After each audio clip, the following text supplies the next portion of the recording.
Hello friends, आज है 17 जुलाई। देख लेते हैं करंट अफेयर्स में क्या कुछ इंपॉर्टेंट है। डिटेल से डिस्कस करेंगे current affairs with the help of MCQ. Let's begin.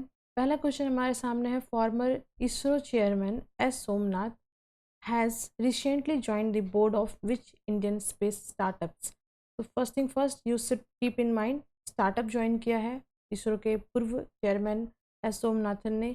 देखो, अब सवाल ये है कि कौन सा स्टार्टअप ज्वाइन किया है, तो डेफिनेटली उनका जो स्टार्टअप होगा वो भी संबंधित होगा साइंस वाले फील्ड से, राइट। तो हमारा जो आंसर है वो है ऑप्शन डी, अग्निकुल कॉस्मोस। तो थोड़ी सी बात करें अग्निकुल कॉस्मोस के बारे में, क्विक फैक्ट क्या है जाने तो देखो, स्थापना जो है 2017 में हुआ था। हेडक्वार्टर चेन्नई तमिलनाडु में है। फाउंडर इसके श्रीनाथ रविचंद्रन एंड मोशिन एसपीएम है, ठीक है। अब देखो, ये जो है एक प्राइवेट सेक्टर है, जैसे स्पेस एक्स है ना अमेरिका में, ठीक है, आप जानते होंगे। ये प्राइवेट स्टार्टअप नहीं है, तो मतलब प्राइवेट कंपनी है, लेकिन वो स्पेस के फील्ड में दुनिया की सबसे बड़ी कंपनी है, राइट। तो उसी तरह से भारत में अब स्टार्ट हुआ है, चूँकि इतना ज़्यादा प्राइवेटाइजेशन नहीं था इस फील्ड में, तो स्टार्ट हुआ है। तो ये जो है हमारा प्राइवेट स्पेस स्टार्टअप है। अब आईआईटी मद्रास के साथ जो है इनक्यूबेटेड है। और अगर हम बात करें तो इनके पास लॉन्चिंग व्हीकल्स है जिसका नाम है अग्निबाण, ठीक है। और ये पहला स्टार्टअप है जो अपना जो इनका लॉन्चिंग साइड है वो श्रीहरिकोटा है, जो कि जितने भी इसरो के द्वारा जितने भी मिसाइल्स को लॉन्च किए जाते हैं तो वो आपके space Dhawan Satish Dhawan space centre जो है हमारा श्रीहरिकोटा में, उसका यूज़ किया जाता है। लेकिन ये पहला प्राइवेट कंपनी है या प्राइवेट स्टार्टअप है स्पेस सेक्टर में जिसके सैटेलाइट भी यहीं से लॉन्च होते हैं। तो पहली बात यह है कि हमारे हमारे पास स्पेसिफिक अच्छा लॉन्चिंग साइट ही श्रीहरिकोटा में है, तो इसलिए गवर्नमेंट हो या प्राइवेट, उनको जो है वहीं से एक्सेस करना पड़ेगा, क्योंकि नई चीज़ अभी खोजी नहीं गई है या उस तरह की बनी नहीं है। देखते हैं नेक्स्ट क्वेश्चन हमारा इसी संबंधित है। The launch vehicles developed by Agnikul Cosmos is known by which name. तो अग्निबाण, जैसे कि मैंने आपको बताया, अग्निबाण के बारे में थोड़ा जान लो, क्योंकि ये जो है लॉन्चिंग पैड है इनका। तो देखो, 2 stage small satellite launching vehicles है, याद रखना है। डेवलपर अग्निकुल कॉस्मोस है।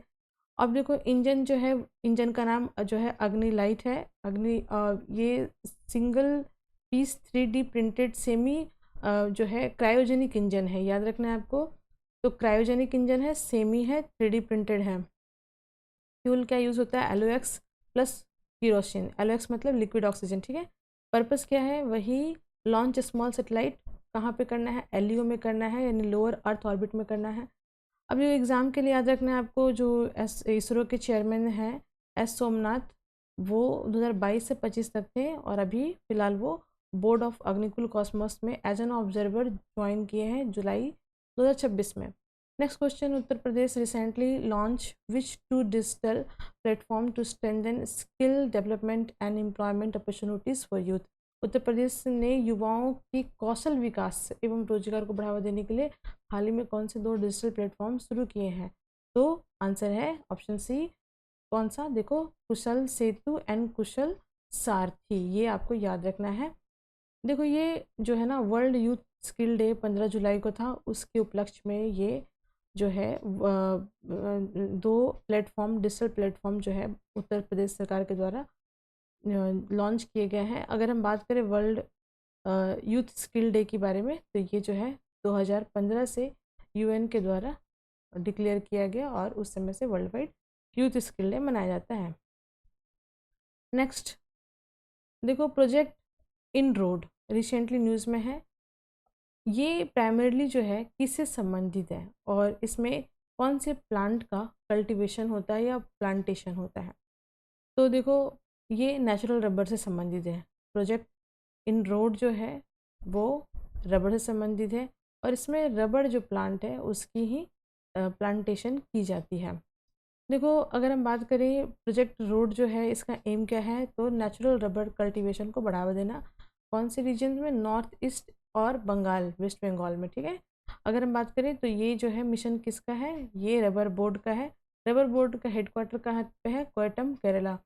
देखो, प्रोजेक्ट इन बोर्ड जो है हमारा, इन रोड जो है, is being implemented by which organisation. तभी हमने डिस्कस किया rubber board of India. Rubber board की स्थापना 1947 में हुई थी, जैसे कि मैंने आपको बताया कि इसका जो हेडक्वार्टर है वो केरला कोयटम में है। और ये बॉडी जो है भारत के अंदर रबड़ के लिए, रबड़ की सप्लाई, रबड़ का जितने भी प्लांटेशंस है उनका सही से मॉनिटरिंग करना, यही इनका कार्य है। नेक्स्ट क्वेश्चन है इंसेक्ट ऑर्डर ऑर्डोनेट रिसेंटली न्यूज़ में है, किससे संबंधित है? देखो बहुत इंपॉर्टेंट है, ये याद रखना है। ऑप्शन सी इसका आंसर है dragon flies and demise fly. ठीक है, तो देखो ये है क्या, एक्चुअली में समझना पड़ेगा। ऑर्डोनेट क्या होता है ना, एक तरह का आप समझो जैसे तितलियाँ होती है उसी तरह के आकार होते हैं, और इनके पास एक लिक्विड लावा फॉर्मेट में कुछ सब्सटेंस इनके बॉडी के अंदर होता है। और ये जिस जहाँ पे भी जल वाला स्थान होता है ना, जल वाला स्थान मतलब जैसे नदी हो गया, पॉन्ड हो गया, रिवर हो गया वगैरह, तो ये उस स्थान पे अगर पाए जाते हैं तो इसका मतलब है, इंडिकेटर है ये, वो पानी साफ़ है ना, क्योंकि इनके अंदर का जो मतलब जो एंजाइम्स है वो कीड़े मकोड़ों को मार देता है, कुछ को ये खुद भी खा जाते हैं। ठीक है, तो ये याद रखना है। अच्छा, अभी जो हमारा क्वेश्चन है वो है insect order ordinate recently news में है। तो जो दो जीव हैं ना, वो कौन से हैं? तो dragon flies and demise flies. इससे संबंधित थोड़ा सा और जान लेते हैं हम लोग। देखो ये मैंने बताया आपको कि ये फ्रेश वाटर की एक तरह से इंडिकेटर है। तो अभी जो कि बरसात का मौसम स्टार्ट हो चुका है और ये जहाँ कहीं भी पाए जाएंगे तो समझिए वहाँ पे वो पानी सुरक्षित है, सेफ़ है। और जो है ये एक बायो इंडिकेटर है, ये भी हम लोग को याद रखना है। नेक्स्ट हम बात करें, देखो हमारा क्वेश्चन है डेमिस फ्लाई, क्योंकि यहाँ पे अभी आपने देखा था जो सेकंड क्वेश्चन, जो सेकंड ऑप्शन था वो डेमिस फ्लाई था। तो यही पूछा जा रहा है कि न्यूली डिस्कवर्ड डेमिस फ्लाई जो है वो आपकी कहाँ पे पाई गई है, कौन से जैव विविधता वाले हॉटस्पॉट में ये खोजी गई है? तो याद रखना है वेस्टर्न घाट। ठीक है, तो ये न्यूज़ में भी है, इंडिकेटर भी है, ये याद रखना है, वेस्टर्न घाट में मिला है। थोड़ा सा और हम जानेंगे इसके बारे में। वेस्टर्न घाट देखो यूनेस्को का वर्ल्ड हेरिटेज साइट है, ये वर्ल्ड के 8 हॉटेस्ट हॉटस्पॉट बायोडाइवर्सिटी वाले क्षेत्र में से एक है। ठीक है, तो ये याद रखना है, केरला में वेस्टर्न घाट हमारा है। साइलेंट वैली नेशनल पार्क के बारे में बात करते हैं। ये बायोडाइवर्सिटी के लिए न्यूज़ में था, किस राज्य से संबंधित है ये? Kerala. Silent valley national park जो है वो केरला में स्थित है। Kerala, that is a Keralam, याद रखना है। मैंने 2-3 बार केरला कहा है because the old name is Kerala but presently it's Keralam, keep in mind. थोड़ी सी और बात करें तो देखो अगर हम बात करें कि और भी क्या वहाँ पे जो है वाइल्ड लाइफ सेंचुरीज़ हैं या जो न्यूज़ में रहे हैं रिसेंटली अभी कुछ दिनों में, इस महीने में, उसे देख लेते हैं। देखो पेपरा वाइल्ड लाइफ सेंचुरी केरला में है और ये अगस्त्य मलाई जो रीजन से वहाँ पे ये है। गिर नेशनल पार्क गुजरात में है। अब ये न्यूज़ में क्यों था? क्योंकि यहाँ पे जो है grey hornbill, Indian grey hornbill जो है वो री इंट्रोड्यूस हुआ था 60 साल के बाद। वेस्टर्न घाट न्यूज़ में था क्योंकि अभी हमने डिस्कस किया डेमिस फ्लाई वहाँ पे डिस्कवर हुआ है। फिर ईस्टर्न हिमालय और अरुणाचल प्रदेश में हमने डिस्कस किया था 2 दिन पहले, वहाँ पे भी न्यू सॉलिडेटरी बीज जो है वो डिस्कवर हुए हैं। India first hydrogen fuel cell train will mainly contribute towards which objective? Bharat की पहली हाइड्रोजन फ्यूल सेल ट्रेन का मुख्य उद्देश्य क्या है? तो वही प्रमोट करना clean energy, sustainable and rail transport.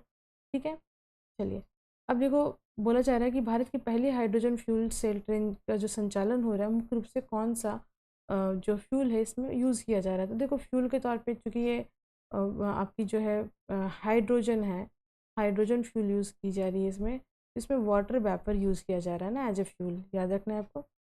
तो ये था current affair discussion with the help of lots of MCQ। Guys what you have to do, like, share and comment and share with your friends. Thank you, thanks for watching.